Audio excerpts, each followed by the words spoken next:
ए षष्ठ दिवस कार्यक्रम है इको क्लब आम जो इको क्लब जरिया विभिन्न गछ फच लगाऊे परिवेश को सबुजमय करुचे परिवेश को सबुजमय करुचे आम परिवेश केमती जो संतुलित गैस परिमाण रही विभिन्न गछ जंगल सृष्टि करुचे गछ लगुचे परिवेश को सबुजमय करुचे आमर आज सका आम गछ लगा कार्यक्रम कर सारी इको क्लब प्रति श्रेणी दुई दुई जन पिला जाए गछ लगे सारी बर्तमान आमर हूँ आम स्कूल रे चलुवा पीएम पोषण पोषणयुक्त खाद्यर कार्यक्रम विषय आम किसी जानिबा आम प्रतिदिन सरकार आमको यही पुष्टिकर खाद्य मागणार जोगे दौरान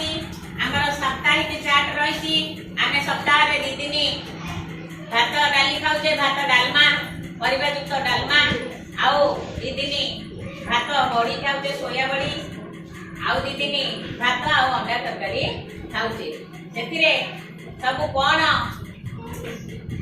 रहुची केते युक्त केते गोटे प्राथमिक पिला बा गोटे छोट पिला से केते कैलोरी युक्त खाद्य खाइबो केते बड़ पिला केते कैलोरी युक्त खाद्य नियाती खाइबो से विषय रे मो हमर सरोजिनी दीदी को अनुरोध करूची से एई पोषण युक्त खाद्य विषय रे तुमको सम्यक धारणा देबे। आज होची शिक्षा सप्ताहर षष्ठ दिवस बुझिबेला नै तो आमे आज यही दिवस रे आमे प्रतिदिन स्कूल सब खाद्य खाउछा काहे खाउछा ए विषय किसी धारणा नथिबो भोक लागुछ बोली खाउछे ना तारा किछि अलगा आवश्यकता अछि आमे जो स्कूल रे वर्तमान खाउछे तामे मध्याह्न भोजन खाउछे कोन खाउछे जी भारत सरकार रो सफल योजना एते काहे से योजना करथिले ना हमर किछि पिला थिले जो मन जो ड्रॉप आउट होउछे पिला माने पाठ पढी आसु नथिले ठीक रे स्कूल आसु नथिले सेति में सरकार ए गोटे प्रोत्साहन व्यवस्था एटा करथि एबो किछि किछि देखिबो हम गाय माने के गरीब पिला थिबे से माने घरे ठीक रे खाउ नथिबे बुझि पाले माने अपन प्रत्येक दिन किछि ना किछि जो खाइबाटा जो ठीक टाइम रे मिलु नथिबे तेणु सरकार एभଳି एक प्रोत्साहन कले जोथिरे गरीब श्रेणी हो धनी श्रेणी पिला माने समस्त समान हेकी ए मध्याह्न भोजन को ग्रहण करिवे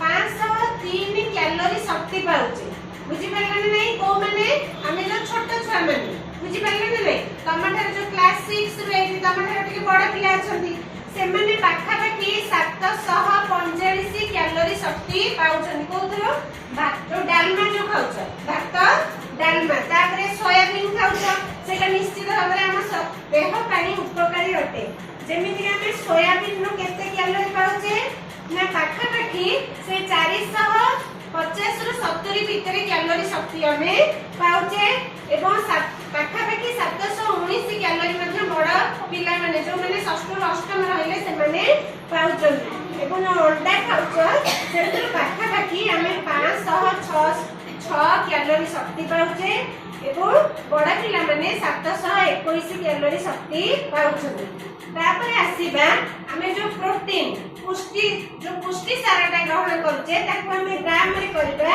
केते प्राय हमर जो माने प्राथमिक श्रेणी रा पिला रहउचंती भात डालमारू 13 ग्राम प्रोटीन ग्रहण करूचंती तापरे हमर जो सोयाबीन रहउची सेतिर 14 ग्राम पाखा पाखी 14 रु 25 ग्राम एवं हमर अंडा जो रहउची सेतिर 14 रु 18 ग्राम कैलोरी हमें ग्राम प्रोटीन पाउचे तेना निश्चित भाबरे मध्याह्न भोजन हम पाई एक उपकारी योजना अटे एवं हम शरीर गठन रे निश्चित भाबरे सहायक हबो।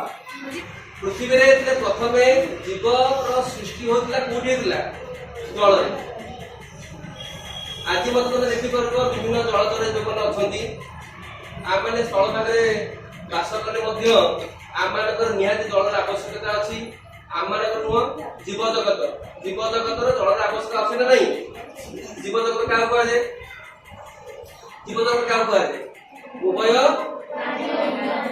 प्राणी जगत एवं उद्भिद जगत मिसिले लागि जीव जगत उद्भिद मानक पय जेमति जलर आवश्यकता अछि से माने कोठु जल पाती माटी तळ बा भूतल तळ को से ମାଟି ତଳର ଜଳକୁ ବ୍ୟବହାର କରନ୍ତି। ଆମେ କୋଉଠି ବ୍ୟବହାର କରୁଛେ? ଏ ଯୋଉ ଟ୍ୟାପ ବ୍ୟବହାର କରୁଛେ, ତମ ଯୋଉ ମେସିନ ପାଣି ଉଠିକି ଆଉଛି, କୂଅ ନଳକୂଅ ଏବଂ କିଛି ଅଞ୍ଚଳରେ ମଧ୍ୟ ଜଳର ଅଭାବ ଅଛି, ସେଠି ମଧ୍ୟ ଆମେ କିଛି ଲୋକ ମଧ୍ୟ ନଦୀ ଜଳ ମଧ୍ୟ ବ୍ୟବହାର କରୁଛନ୍ତି ବା ଯୋଉ ପାଇପ ପାଣି ଆଉଛି ସହର ଅଞ୍ଚଳକୁ। କିନ୍ତୁ ତେଣୁ ସେଥିପାଇଁ ଆମେ ଜଳକୁ କଦାପି ନଷ୍ଟ କରିବା ନାହିଁ। ଆମେ ଦେଖିବ ଦୈନନ୍ଦିନ ଉଠିବା ଠାରୁ ସକାଳୁ ସେଜ ତ୍ୟାଗ କରୁଛ, ରାତିରେ ଶୋଇବା ପର୍ଯ୍ୟନ୍ତ ଆମେ ବିଭିନ୍ନ କାମରେ ଜଳକୁ ବ୍ୟବହାର କରୁଛେ। ଉଠିଲ ତ ମୁହଁ ଧୋଇଲ, ହକ ନାହିଁ, ବ୍ରଶ କଲେ, କିଛି ଟିଫିନ କଲା ପରେ ତାକୁ ପାଣି ମଧ୍ୟ ପିଇଲ, ଗାଧେଇଲ, ମା ଇଆଡେ କଣ କଲେ ନା ରୋଷେଇବାସ କଲେ। ବିଲ ବାଡ଼ି ବା କୃଷି କ୍ଷେତ୍ରରେ ମଧ୍ୟ ଜଳର ଆବଶ୍ୟକତା ଅଛି, ଶିଳ୍ପ କଳକାରଖାନାରେ ମଧ୍ୟ ଜଳର ଆବଶ୍ୟକତା ଅଛି। ତେଣୁ ଏଇ ଯୋଉ ଜଳର ଆବଶ୍ୟକତା, ଆମେ ଜଳଟା ପାଉଛେ କୋଉଠି? ଆଚ୍ଛା, ପୃଥିବୀର ପ୍ରାୟ 3 ଭାଗ ହେଲା ଜଳ। କେତେ ଭାଗ? 1 ଭାଗ ହେଲା ସ୍ଥଳ। ଆଚ୍ଛା, ଏତେ ଜଳ ଥାଇ ସତ୍ତ୍ୱେ ବା ଥିବା ସତ୍ତ୍ୱେ ସବୁଆଡେ ଗୋଟିଏ କଥା ଆଲୋଚନା ଚାଲିଛି ଯେ ପୃଥିବୀରେ ଜଳର ଅଭାବ ଦେଖାଯାଉଛି। କାହିଁକି ଅଭାବ ଦେଖାଯାଉଛି? କାହିଁକି? ଯୋଉ ଅଧିକ ପରିମାଣର ଜଳଟା ଅଛି କୋଉଠି ଅଛି? ସମୁଦ୍ରରେ ଅଛି। ସମୁଦ୍ର ଜଳଟା କଣ? ଯୋଉ ଲୁଣିଆ, ସେଇଟାକ ଆମ ପାଇଁ ଉପଯୋଗୀ ନୁହେଁ।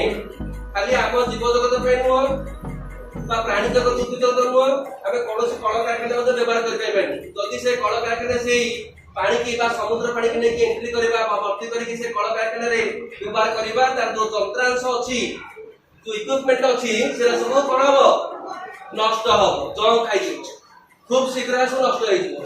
ତେଣୁ ଆମେ ଜଳୀୟ ଯୋଉ ସମୁଦ୍ର ଜଳକୁ ଆମେ ସଠିକ ଭାବରେ ବ୍ୟବହାର କରିପାରୁନାହିଁ, ସେଟା ଆମର କୌଣସି କାମରେ ଆସୁନି। ପାଖାପାଖି 97.5 ଭାଗ, ଯଦି ଜଳକୁ ପୃଥିବୀରେ ଥିବା ଜଳକୁ 100 ଭାଗ ବୋଲି ଧରାଯାଏ, ସେଥିରୁ 97.5% ହଉଛି ସମୁଦ୍ର ଜଳ, ଯାହାକି ଆମର ବ୍ୟବହାରରେ ଆସୁନାହିଁ। ଆଉ ରହିଲା କେତେ? 2.5 ଭାଗ। ସେଥିରୁ ମାତ୍ର ଖୁବ ଅଳ୍ପ, ये जो 2.5 ରହିଲା କଣ? ସେ ତ ହେଲା ଲବଣ ଜଳ ବା ଲୁଣି ଜଳ। ଆଉ ରହିଲା କଣ? ମଧୁର ଜଳ, ହକ ନାହିଁ? এই ମଧୁର ଜଳ ରହିଲା କୋଉଠି ରହିଲା? ତାହେଲେ ସମୁଦ୍ର ତ ରହିଲା ଲୁଣି ଜଳ, ଆଉ ରହିଲା 2.5 ଭାଗ କୋଉଠି ରହିଲା? ମଧୁର ଜଳ। ଏଟା କୋଉଠି ରହିଲା? এই ଯାହା ଦେଖୁଛେ ନଦୀ, ଝରଣା, କୂଅ, ପୋଖରୀ, ଯାହା ଆମେ ୟୁଜ କରୁଛେ, ବ୍ୟବହାର କରୁଛେ, ସେଥିରୁ ଆମେ ଯୋଉ ବ୍ୟବହାର କରୁଛେ ଅଳ୍ପ ପରିମାଣ ବ୍ୟବହାର କରୁଛେ, ଯାହା ଯଦି କୂଅ ନଳକୂଅର ପାଣି ବ୍ୟବହାର କରୁଛେ। ଏବଂ এই ଜଳଟା କୋଉଥିରେ ଅଧିକ ଅଛି? କୋଉଠି କହିବ? ଭୂତଳ ଜଳ। ମାଟି ତଳେ ଜଳଟା ମାନେ ପୁରା ଷ୍ଟକ୍ ହେଇକି ଅଛି। ଆମେ ଯୋଉ ନଳକୂଅ ଗାଡି ଆଉଛି, ଖୋଳା ହଉଛି, 150 ଫୁଟ 200 ଫୁଟ ଖୋଳିକି ତା ଭିତରୁ ବାହାରୁଛି, କୂଅ ଖୋଳୁଛେ, ହକ ନାହିଁ? এই ସବୁ ଜିନିଷ ଆମେ କହୁଛେ, ଆମେ ନିଜେ ନିଜେ କରୁଛେ। ଏ ସବୁ ବ୍ୟବହାର ସତ୍ତ୍ୱେ ମଧ୍ୟ ଆଜିକାଲି ଦେଖିବ ଯେ ଆମ କୂଅ ଶୁଖିଗଲାଣି। କାହିଁକି କୂଅ ଶୁଖି ଯାଉଛି? ଖରାଦିନେ ଦେଖିବ କୂଅ ଶୁଖି ଯାଉଛି। କାହିଁକି? ଜଳ ସ୍ତରଟା ବା ଲେବୁଲ ଅଫ ୱାଟରଟା ବର୍ତ୍ତମାନ କଣ ହଉଛି? କମି କମି କମି କମି ଯାଉଛି। ଆଗାମୀ ଆଉ 20 ବର୍ଷ 30 ବର୍ଷ ଭିତରେ ଦେଖିବ ବା 5-10 ବର୍ଷ ପରେ ଜଳସ୍ତର ଏମିତି ହବ ଯେ ଘରେ ଯଦି ଏବେ ନୂଆ ନୂଆ କହୁଛନ୍ତି 35 ଫୁଟ 40 ଫୁଟର କୂଅ କରୁଛନ୍ତି, କିନ୍ତୁ ଖରାଦିନେ ମାର୍ଚ୍ଚ ମାସରେ ଆସିକି କୂଅରେ ପାଣି ନାହିଁ। ଏପ୍ରିଲ ମାସ ଛାଡ଼, ମେ ମାସ ଛାଡ଼, ବର୍ତ୍ତମାନ ପାଣିର ଅଭାବ ଦେଖାଯାଉଛି। କିନ୍ତୁ ଏଇ ଯୋଉ ସମସ୍ୟା ସବୁ ଆସୁଛି, ଆମେ କଣ କରିବା? କୌଣସି ଏକ ସମସ୍ୟାରେ ତାର ସମାଧାନ ପାଇଁ ବା ଉପାୟ ଅଛି କି ନାହିଁ? ତାହେଲେ କଣ କରିବା? ଆମେ ଜଳର ସଂରକ୍ଷଣ କରିବା ନିହାତି ଆମର ଆବଶ୍ୟକ ଏବଂ ଆମର କର୍ତ୍ତବ୍ୟ। କୋଉମାନେ କରିବେ? କୋଉମାନେ କରିବେ? ବଡମାନେ ନୁହଁ, ତମମାନେ କିଛି କରିବା ଦରକାର ନାହିଁ। ସମସ୍ତଙ୍କର କର୍ତ୍ତବ୍ୟ। ଆମେ ଜଳ ସଂରକ୍ଷଣଟା ଆମର ନିହାତି ଆବଶ୍ୟକ।